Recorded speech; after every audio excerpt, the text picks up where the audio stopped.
My girlfriend texted me one night saying she had found someone else and wanted nothing more to do with me. That was all she wrote. 7 short words.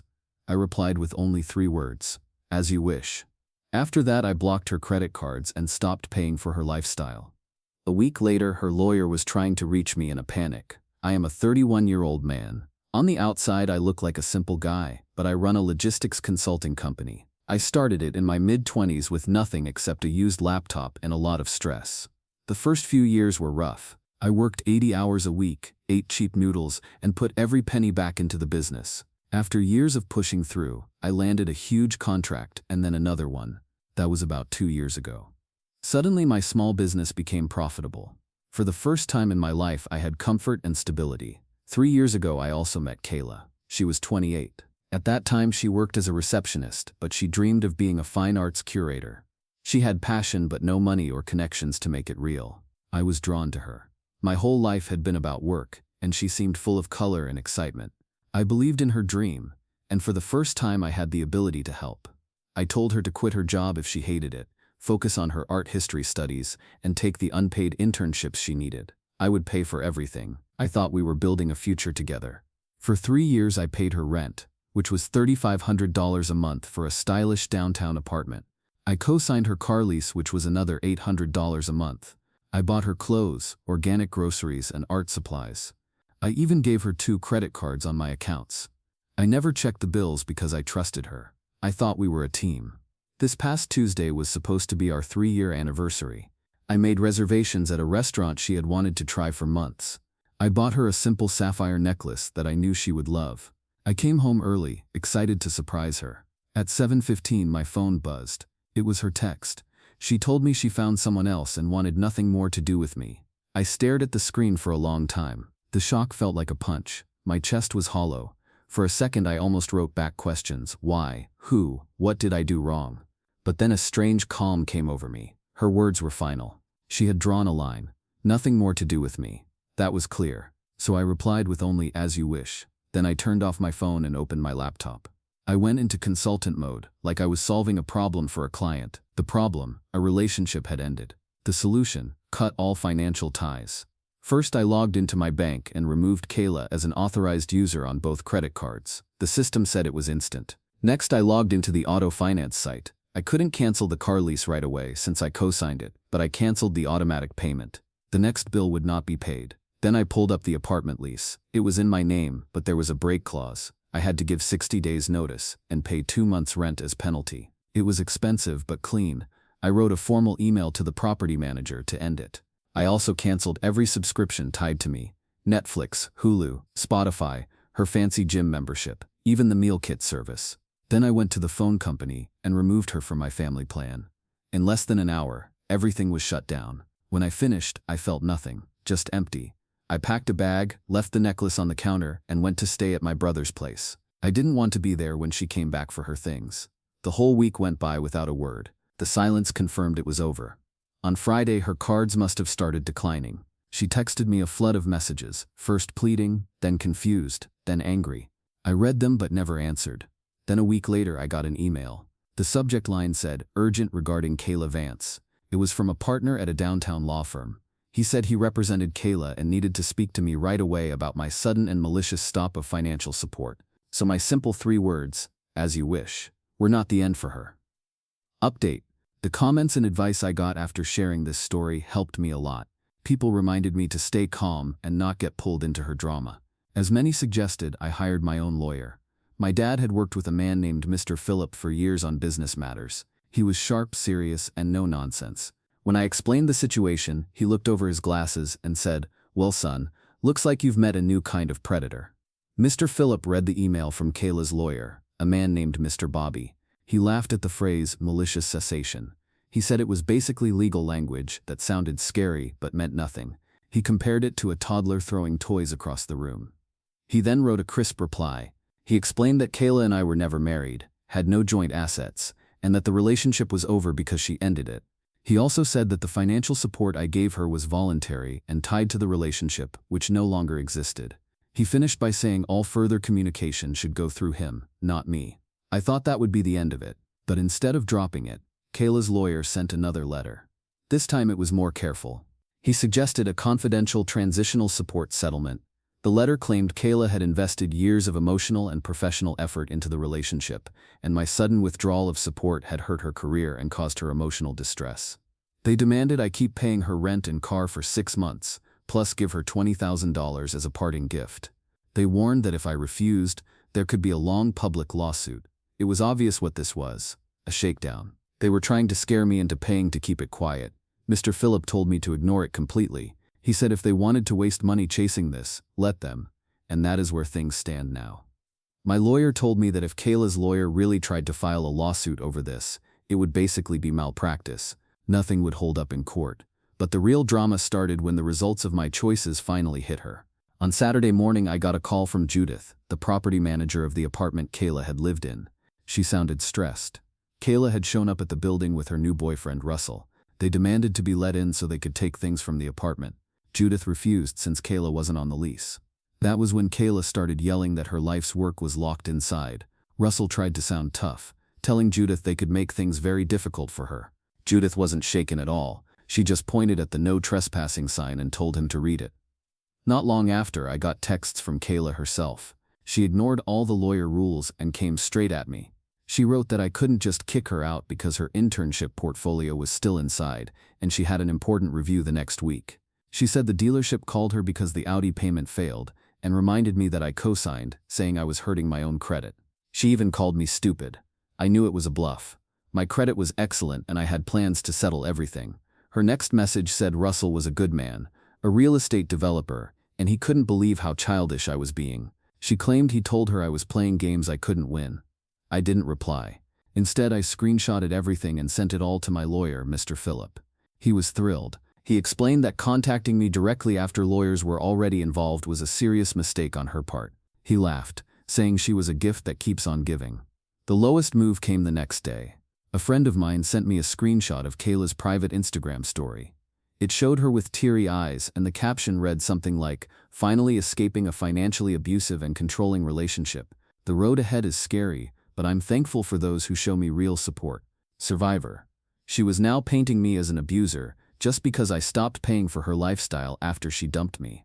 My lawyer started drafting a cease and desist letter for slander. Meanwhile, we arranged for Kayla to collect her belongings. To make sure there would be no problems, I hired 2 neutral movers, and her lawyer was required to be present. We created a detailed inventory list. Only her personal items could be taken. It was clear she had thought she could just swap me out like some kind of provider service and keep all the benefits. She was wrong. Update 2. The moving day did not go the way I expected. I thought it would be tense but simple. Instead, it turned into chaos. On Saturday morning, the movers arrived as planned. Mr. Phillip had the inventory list ready. Kayla's lawyer, Mr. Bobby, was supposed to supervise. The move was set for 10 o'clock. At 9:45, one of the movers called me. He said Kayla and Russell were already there. They claimed their lawyer was running late but wanted to get started. My stomach dropped. I immediately called Mr. Phillip. He told me to make sure the movers didn't let them in until he got there. But it was too late. The movers, trying to be nice, had already let them into the lobby. Mr. Phillip phoned Mr. Bobby, who said he was stuck in traffic for 30 minutes. I didn't believe it. It felt like a setup. I told the movers to stand firm and only allow her personal boxes to be moved until Mr. Phillip arrived. During that half hour, Kayla and Russell tried every trick. First, they tried to bully the movers, saying they were part of Russell's hired crew. Then Kayla tried crying, saying the movers were intimidating her. The fight really broke out over the furniture. Kayla claimed the bookshelf, desk, mattress, and 65-inch TV were all gifts, so they belonged to her. She and Russell even started trying to carry the TV out themselves. This was when the movers proved their worth. The lead mover, a large man, calmly blocked them and said, "That item isn't on the approved list, put it down." Russell puffed up his chest, demanding to know who the mover thought he was. The mover didn't even blink. He said, "I'm the man hired to prevent theft from this property. Put it down or I call the police." Right then, Mr. Phillip walked in. He didn't raise his voice. He just looked at Kayla, then at Russell, and finally at the TV in their hands. He pulled out receipts for every single piece of furniture. All of them clearly had my name as the buyer. He told Kayla that since her lawyer wasn't present, her attempt to take property was a direct breach of the agreement. If they didn't stop immediately and only leave with the boxes on the list, he would report them to the police for attempted grand theft. Defeated and furious, Kayla and Russell gave up. They took only her boxes and stormed out. They left behind trash, scuff marks on the walls, and a mess everywhere. The landlord later billed me $1,200 for damages. Mr. Phillip wasted no time forwarding both the bill and the mover's report to Mr. Bobby. But the biggest twist was something I didn't even plan. Kayla's Instagram stunt calling herself a survivor backfired in ways she didn't expect. She was an unpaid intern at a small but respected art gallery. The art world here is small and connected. One of the junior curators, a woman named Leslie who I'd met before, saw Kayla's post. She knew me well enough to know the story was a lie. She was disgusted. She didn't even need to start rumors. She just showed the post to another colleague. From there it spread like wildfire. Suddenly everyone in their little art world was talking about how Kayla, the intern who lived like a millionaire while working no job, was now slandering the man who had supported her entire life after she dumped him for a real estate guy. Instead of looking like a survivor, Kayla now looked like someone unserious and toxic. Her reputation was falling apart without me lifting a finger. The gallery director, a woman who cared more about reputation than anything else, quietly told Kayla last week that her internship would not continue. She said it was no longer a good fit. Just like that, the consequences were no longer about money. They were about her name and how people saw her. And the best part was, I didn't even have to do anything. This is my final update.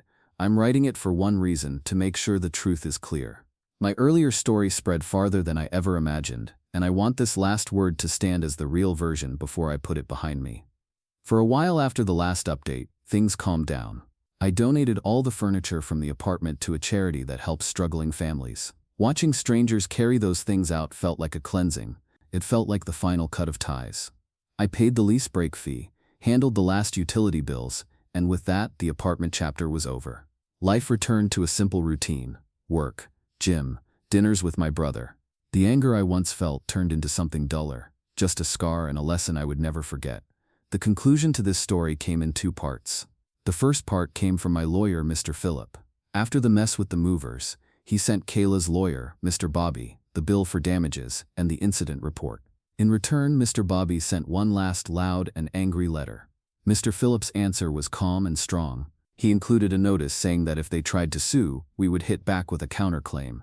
That would include the damages, the movers' fees, the legal fees, and even a civil case for defamation because of Kayla's social media posts. He ended the letter with the line, "We have all the receipts. Do you?" After that, silence. They folded. The fight was over. The second part came from someone I didn't expect. Leslie, the junior curator from the gallery, reached out to me about 2 weeks ago. She sent me a short, kind email. "Hey, I hope you're okay. Things got messy here after Kayla left. I thought you might want to see this." She added a link. She said it looked like Kayla's dad was speaking out. My heart sank. For a moment I thought something terrible had happened. But when I opened the link, I found something very different.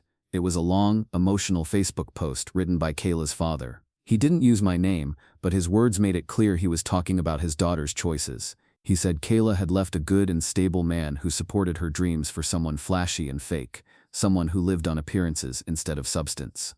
He explained that Russell was not actually a developer but just a commission-based real estate agent. His expensive lifestyle was not real. It was built on debt.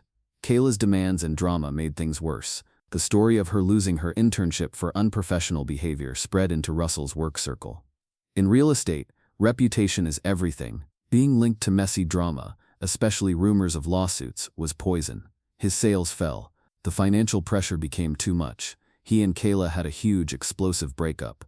According to her father's post, Kayla ended up moving back home. She had no money. Her internship was gone. Her car was repossessed. Most of her friends had distanced themselves from her. Her dream of becoming a fine arts curator had crumbled. Now she was living in her childhood bedroom with debt and shame. Her father ended his post with a line that stuck in my head. She had a ladder to her dreams and chose to jump off it for a snake. The results were complete, and they were natural. Her lies and her sense of entitlement destroyed her reputation. Her internship and her future in the local art world were gone.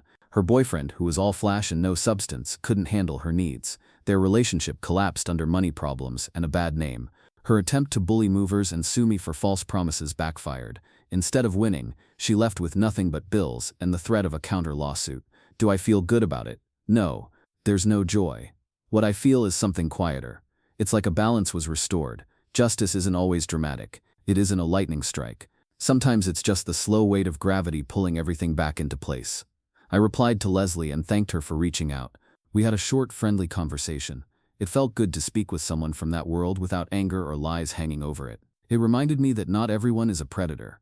Not everyone is out to take. My life is mine again. I'm focusing on my business and on myself. I've learned to move slower with trust. I've learned to check things, to verify before I leap. I've learned that supporting someone's dream does not mean you must carry them like a foundation. If you let yourself become the base they stand on, they might one day decide to kick it away. I never heard from Kayla or Russell again. I don't know what they're doing now. For the first time I can say I truly don't care. This is the end of the story.